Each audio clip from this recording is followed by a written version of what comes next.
Respuestas fictas.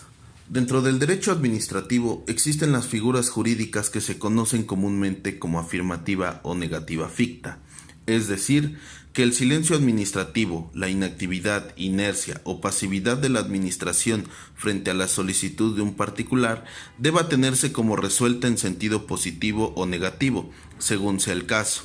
La doctrina como la jurisprudencia sostienen que para que se otorgue el mencionado efecto debe estar expresamente previsto en la ley aplicable al caso, es decir, para que en una solicitud o trámite presentado ante una autoridad y cuyo cumplimiento por parte de ésta se realiza fuera del plazo que determinan las leyes, se pueda obtener una respuesta presunta que en algunos ordenamientos se establece en sentido negativo y en otros en sentido positivo. Todo esto con el fin de superar el estado de incertidumbre que se produce por esa omisión de la autoridad. Requiere necesariamente encontrarse contemplada en la ley de manera expresa o que se pueda deducir de su interpretación jurídica, puesto que se trata de una presunción legal y no de una presunción humana. Eficiencia de los actos administrativos.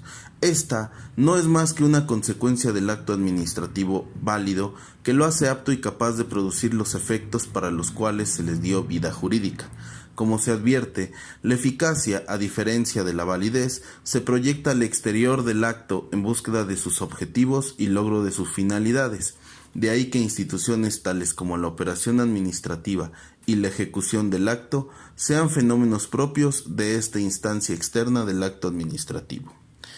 En este orden de ideas, un acto perfecto legalmente producido e íntegramente válido engendra una eficacia perfecta e indiscutiblemente apta para lograr los fines que persiguen la expedición del mismo.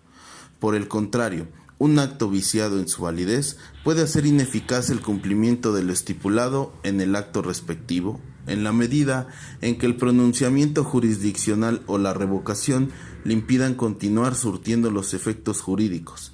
Lo anterior en razón a que un acto que efectivamente produce efectos es eficaz, aun en el caso en que los efectos producidos estén contaminados con el vicio que afecta la estructura del acto válido. Legalidad y legitimidad del acto jurídico. Del artículo 16 del primer párrafo de la Constitución Política de los Estados Unidos Mexicanos se advierten los requisitos de mandamiento escrito, autoridad competente y fundamentación y motivación como garantías instrumentales, que a su vez revelan la adopción en el régimen jurídico nacional del principio de legalidad, como una garantía del derecho humano a la seguridad jurídica, acorde al cual las autoridades solo pueden hacer aquello para lo que expresamente les facultan las leyes, en el entendido de que éstas, a su vez, constituyen la manifestación de la voluntad general.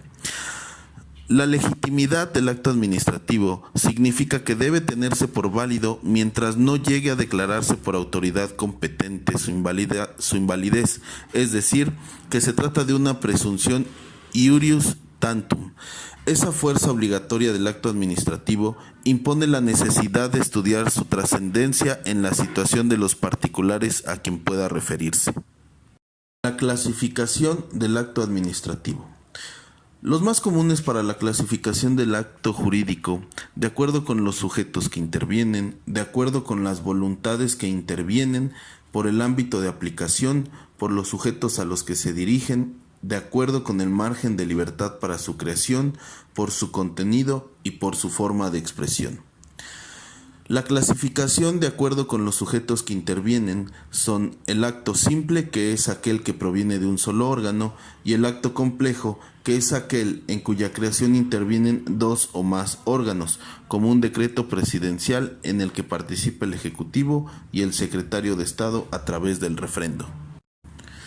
De acuerdo a la clasificación con las voluntades que intervienen, la clasificación toma en consideración las voluntades humanas que lo originan, es decir, el acto simple es el formado por una sola voluntad, sin importar que el procedimiento previo a su emanación haya intervenido otras voluntades, y el acto en el que intervienen varias voluntades, es decir, un acto colegial, que es el que emana de un órgano único, pero compuesto por varios miembros, como consejos, comisiones, ayuntamientos, etc.